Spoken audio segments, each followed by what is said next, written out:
Hello, I'm Alistair, Water Coordinator with the City of Charlottetown.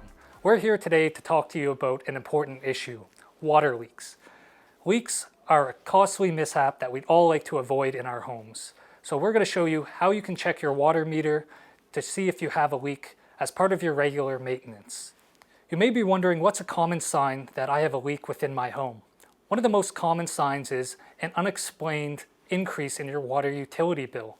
This is why it's important that you check your water meter regularly for leaks. In the majority of residential dwellings, the water meter was installed in the basement where the water lateral enters the home. We're going to be using this meter here to demonstrate how you read your meter and how you can use it to check for leaks. Before we get started, it's important that you turn off all your faucets and appliances. This will ensure that there's no water flowing within the home, and that will ensure that there's no false readings. Now let's take a look at our meter.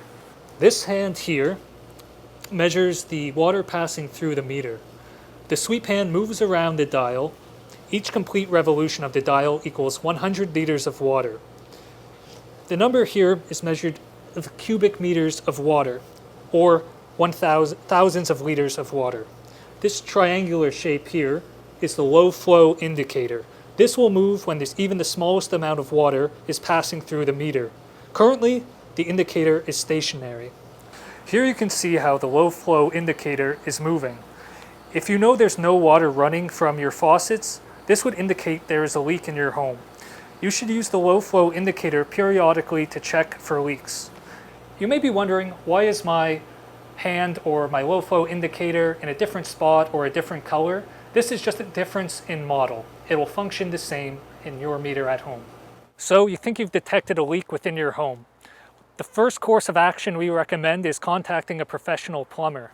But in the meantime, there's a few things you can do around your home to try and track down the source of the leak.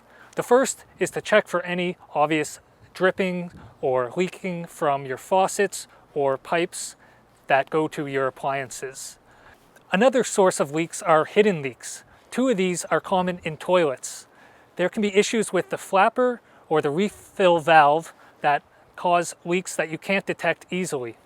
How you can check for this is turning off the water to your toilet and then rechecking the low flow indicator. If it has stopped moving, that would indicate the toilet is the source of your leak. If not, you can move on to your next toilet or appliance and do the same. That's it. It's that easy to check your meter at home for a leak.